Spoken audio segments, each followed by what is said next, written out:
God says Alan Dulles has to do with training for the Astral Plane War. Has to do. Did and does.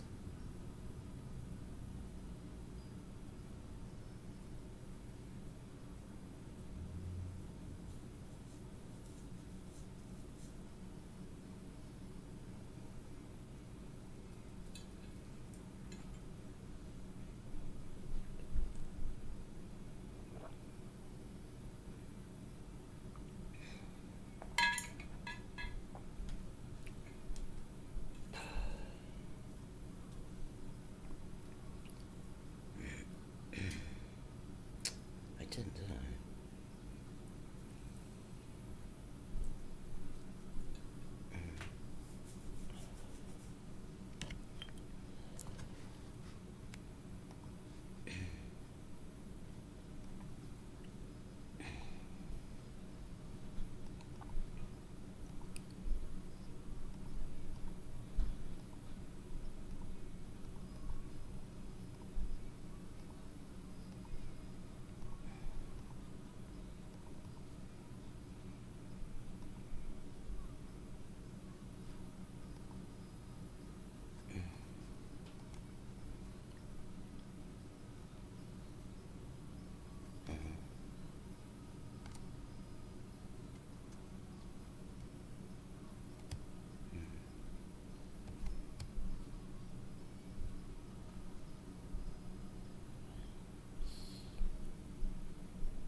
Oh, give me a fucking break.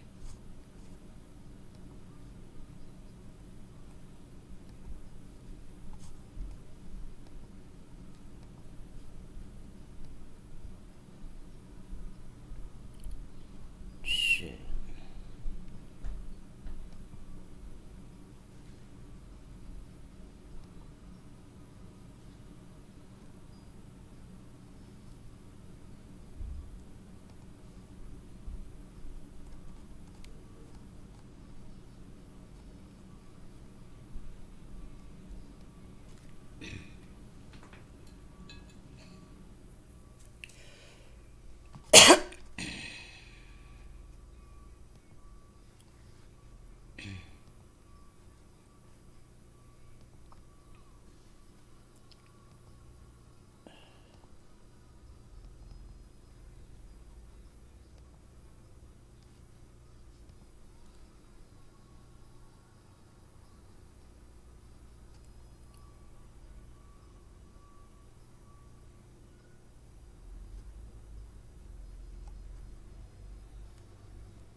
Please help me tune them out, God.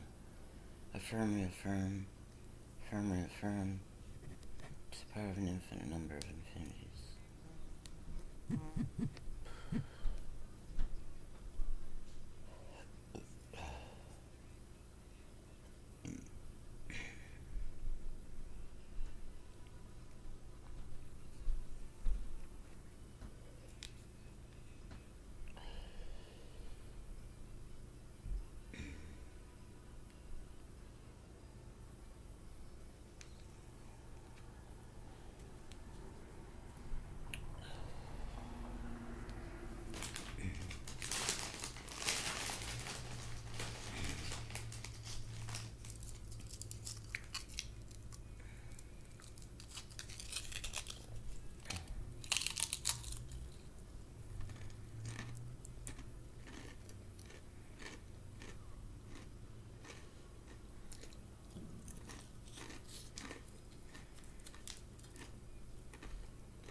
God's having me avoid some of the things in the refrigerated section of the store that's closest to me.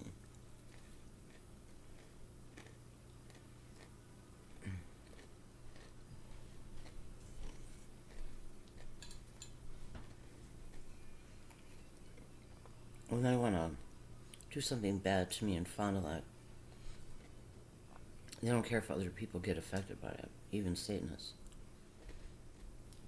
So if they alter a food because I like it, other people get the altered food.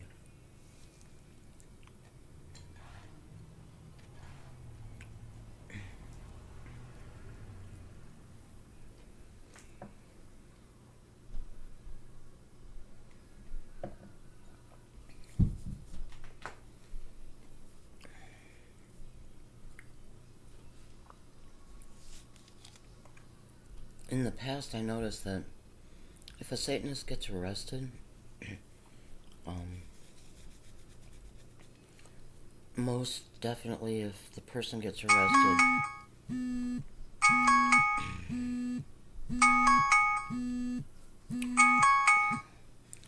having to do with Satanism or crimes against children or something, all the Satanists will stand by them. It's like you can just watch them crowding together to back them up.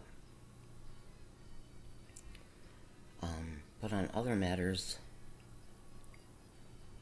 they don't care any more about Satanists than they do about the children of God.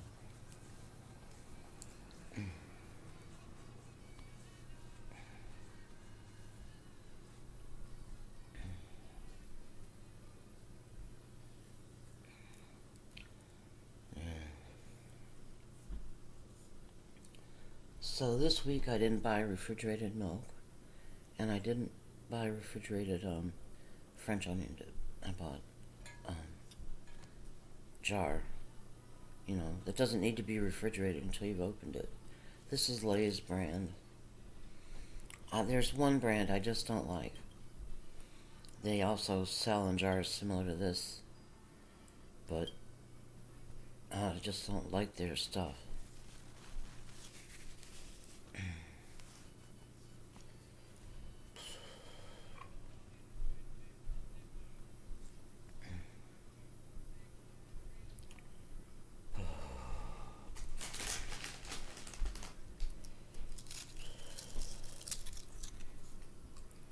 One of my favorite dips is spinach dip.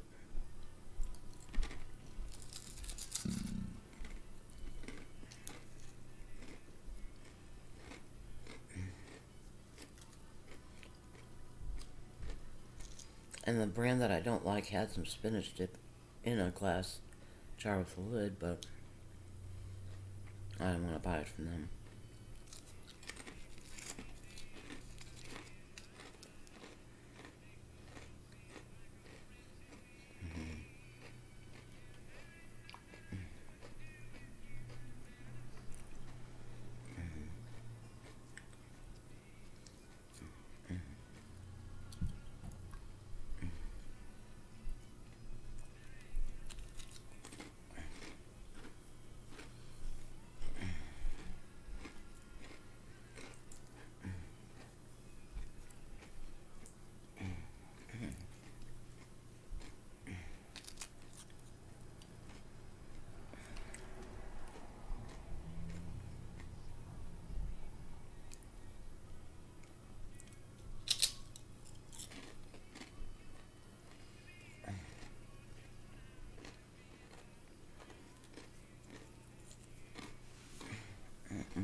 Be right back.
I noticed yesterday I look like I have a fat suit on me.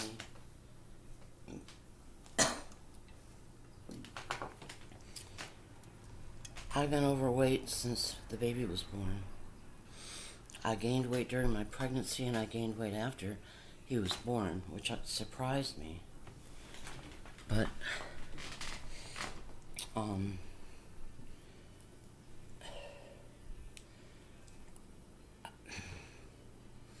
part of the reason God has me having certain supplements and, eating certain foods is to eliminate the fat bodysuit. That I don't know how they did it. I don't know how the evil ones did it, but apparently they make people look fat even though they don't eat much. So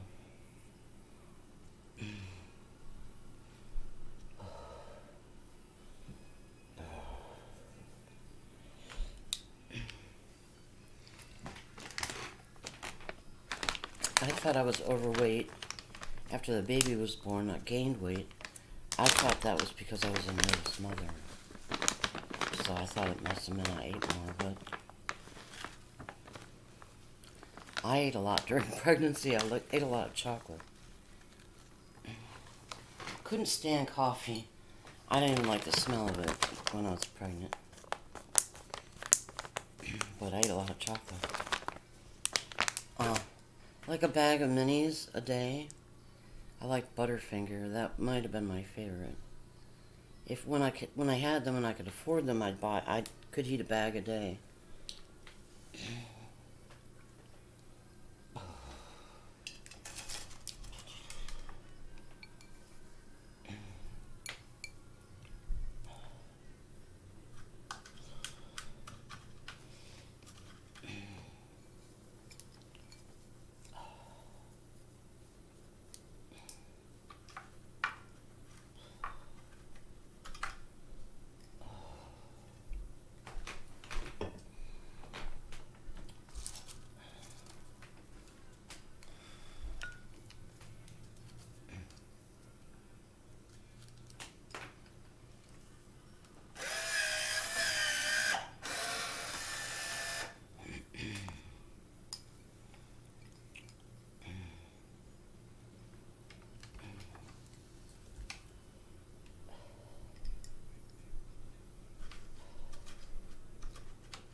I didn't know. No, I wouldn't have tolerated that.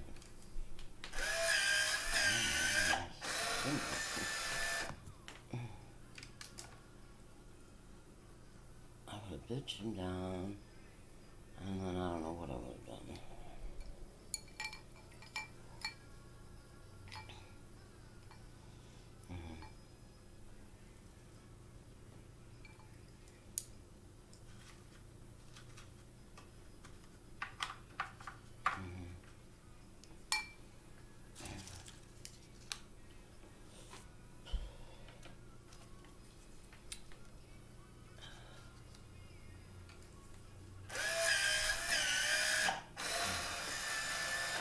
A contractor from Chicago that, as far as I understand, was trying to get a contract with Charter through Richard, because I guess Richard was in charge of choosing contractors for his department.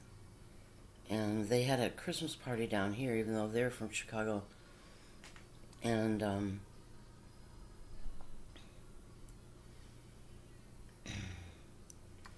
I remember the owner and his sister.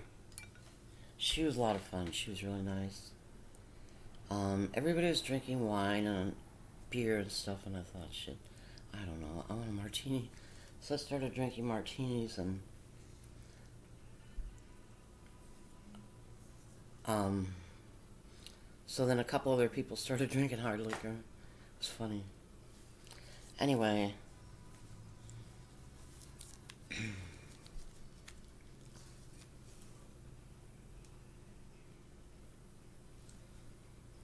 wait a minute.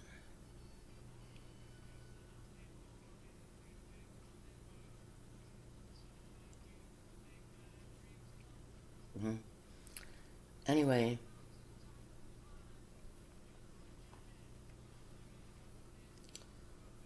we lived in an expensive apartment that, with our debt load, we couldn't really afford. Um,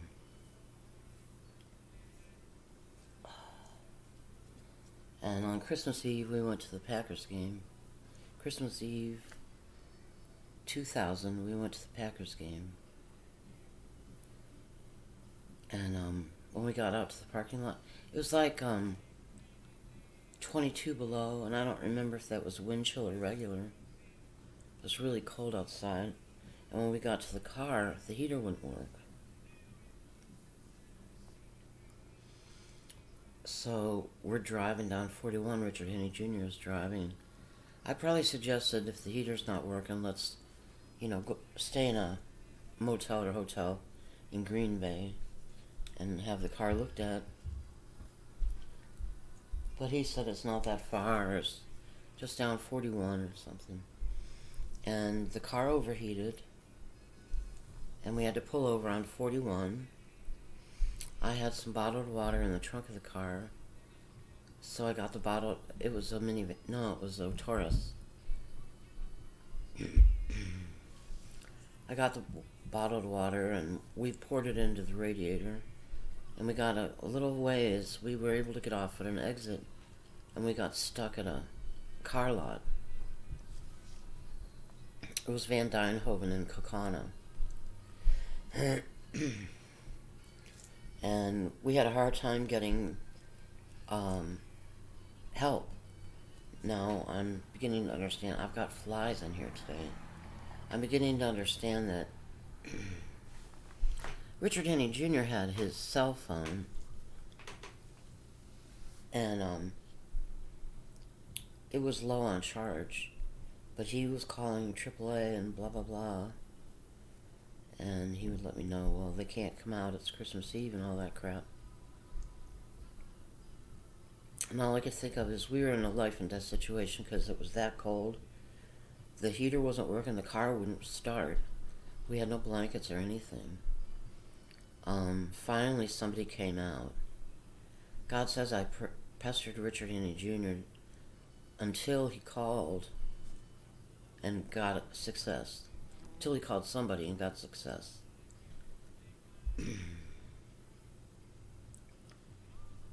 It was either the police or troopers that finally helped us. They took us to the airport, which was close by. We left the car there on the lot because it wouldn't start, and we were able to rent a car to get home.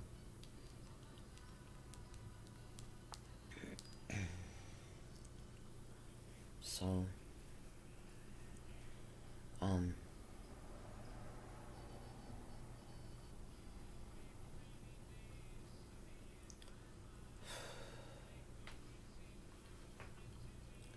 so I didn't understand why nobody would help us, but apparently Richard Henney Jr. made bogus calls, so bogus numbers or whatever. And finally I bitched at him until he made a real call and we got some help. AAA is supposed to help you in emergencies, and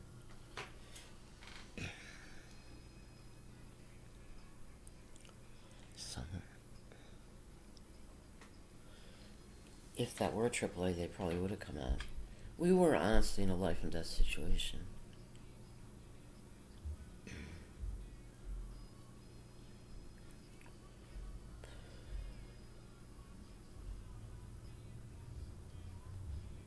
Yeah. I like state troopers. I think they're reliable and stuff. Honest and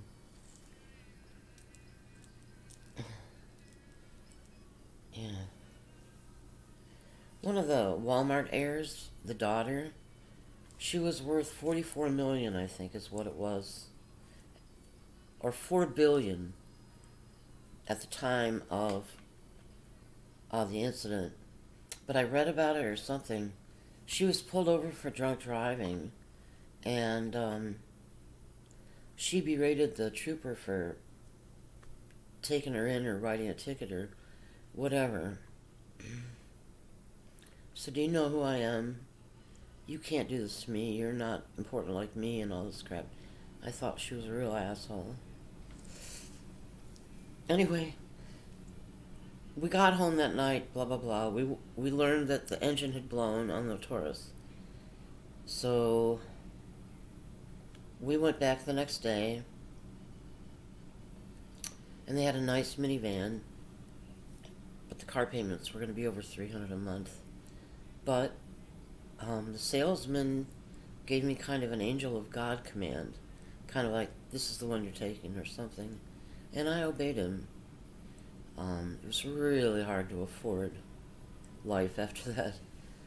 We had only paid in the 600s, the upper 600s for our mortgage payment in Louisiana, and we had no property taxes. And then we come here and we were paying $940 a month for the apartment plus Sophie, the dog. And then with the car payment, we were paying like $332 a month. And this is on, well, he would tell me how much his salary was before he'd accepted the job. But when I added up all the FICAs and Social Security and all that crap with his pay, it wasn't as much as he said. He said they offered him 70, and I added all that stuff up, and it came to 55 a year. But I never asked him about it because I figured, well, he must be making 70, but they don't add up, or there's something else coming out or something. But anyway, I don't remember.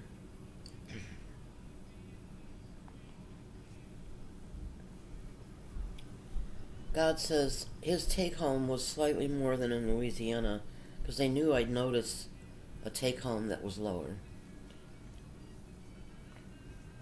But it wasn't 70. He wasn't making 70. Oh, I like to have my nails done. You know, it's like a treat for myself.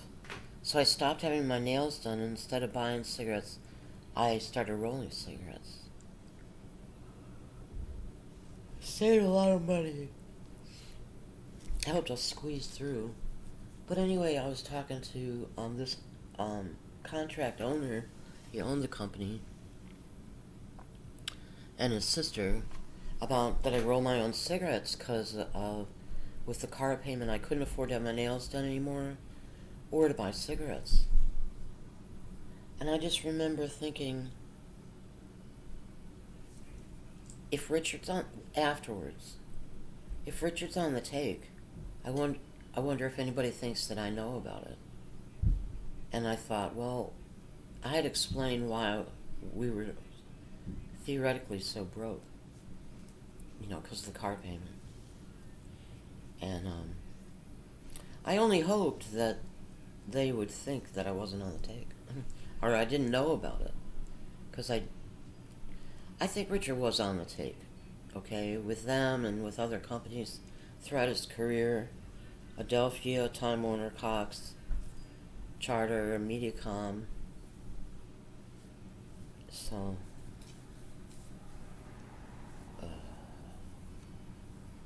some Satanists have high enough status that they're protected.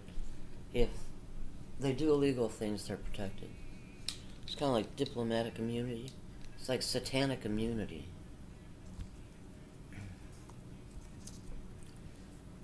Anyway, I like Bill's sister especially. She was funny.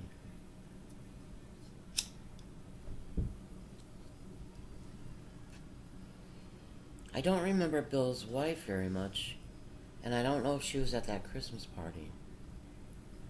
But I think what I remember of her from the Christmas party they threw in Chicago and invited us is that she was blonde and a little overweight. Anyway, she's been saying she had a fat suit too. You know, they had done the fat thing to her too.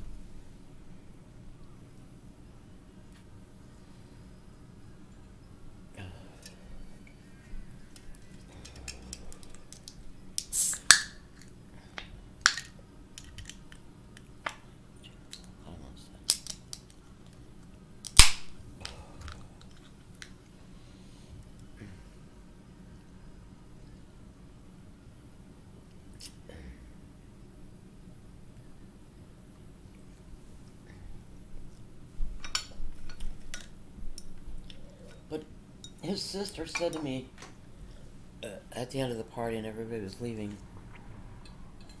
something like, "You're perfect just the way you are."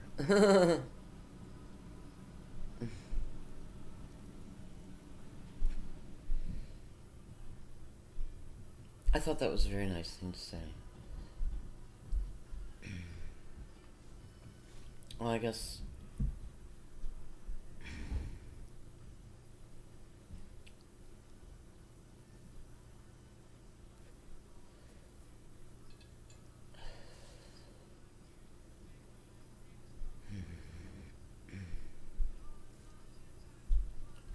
But everybody loosened up after I ordered that martini.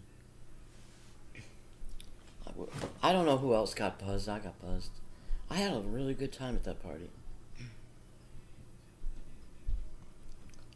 I don't remember.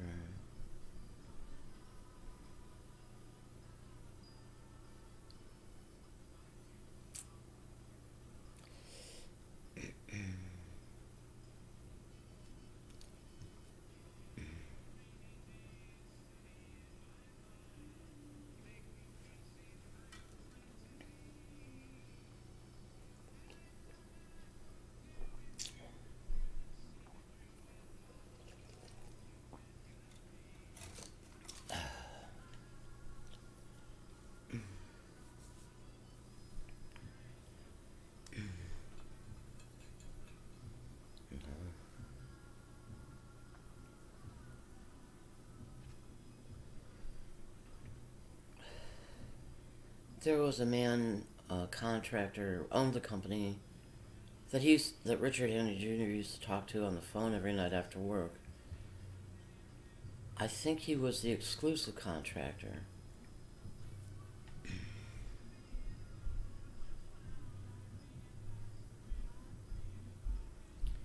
Um, Americable it was called, and the owner was Joe DeCort, C-O-R-T, D-E-C-O-R-T. I think it was in Fond du Lac here in the area that Richard consolidated contractors and gave all the contracts to one company.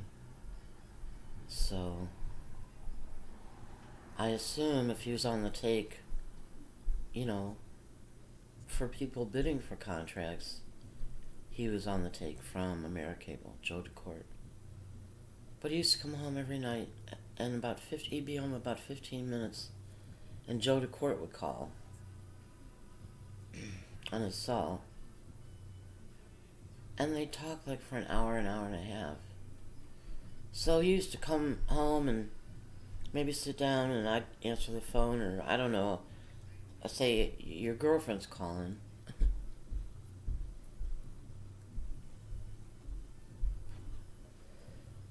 So Joe DeCort became his girlfriend. They talked more than Richard and I did. Oh. Warcraft. Minecraft. We had an attic room, and we had an old computer set up in there. Richard Henry Jr. used to go on the old computer and play some game.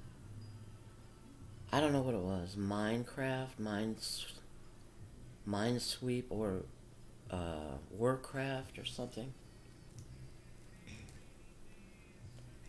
So he would talk on the phone with Joe DeCourt. He would watch sci-fi stuff that I wasn't interested in. And he would play that game on the computer. He didn't pay attention to Rich or me, actually. I cared more about him not paying attention to Rich.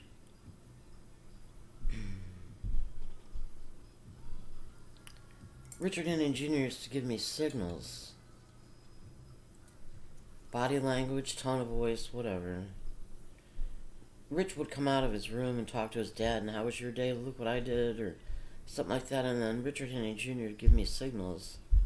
Tell him that's enough, Laura. Tell him that's enough. And I'd say, boo-boo, let dad, blah, blah, blah.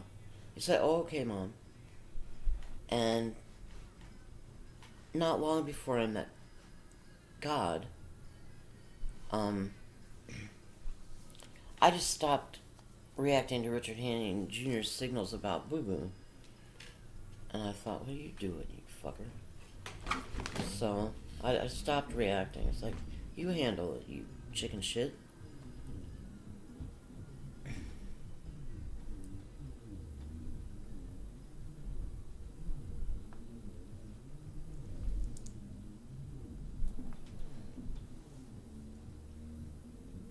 And it was around the time before Richard Henning Jr. moved to MediaCom in Kentucky, and Rich and I stayed here, because Rich had been voted president of the senior class, and he already knew he was on the homecoming court.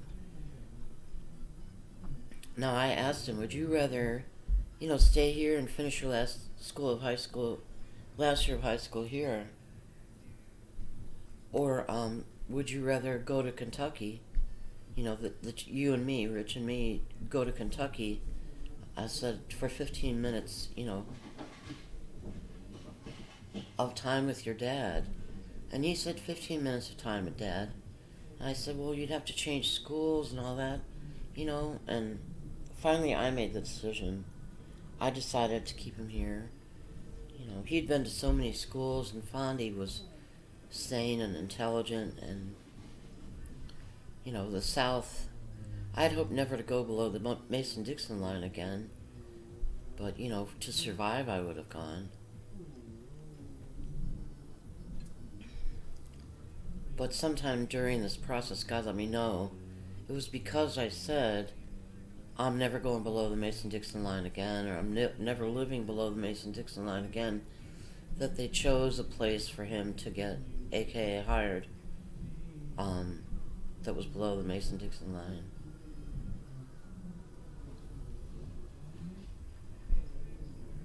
Anyway, I made the decision, and Rich and I moved into an inexpensive apartment near Goodrich High. It was Linden Street. And Richard Henning Jr. rented a mobile home. Combined, our two rents were less than what we were paying on Ledgewood Drive. So we were able to make it on his income. But I did get a job. I got a job at Walden Books.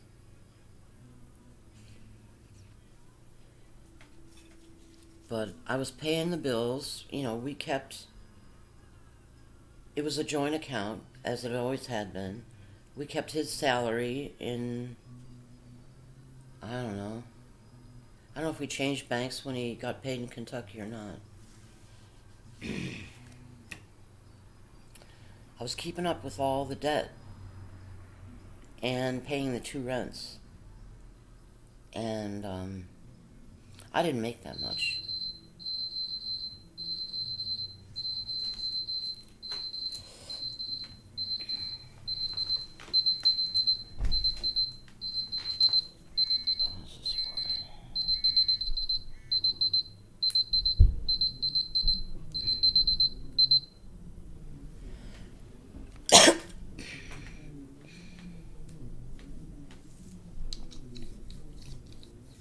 But I fell in love with somebody else and decided to divorce Richard.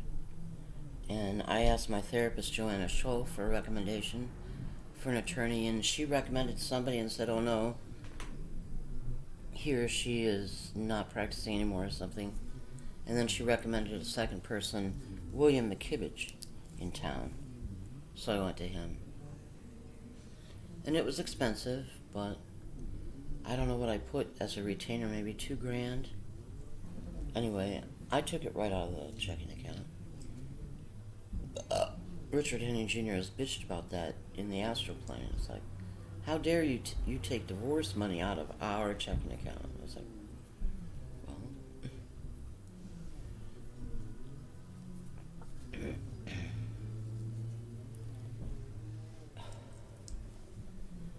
and it was the divorce of the century because I've been attacked by evil for 17 and a half years for divorcing him, for falling in love with Paul Geishan, who is God. You know, you're allowed to love God.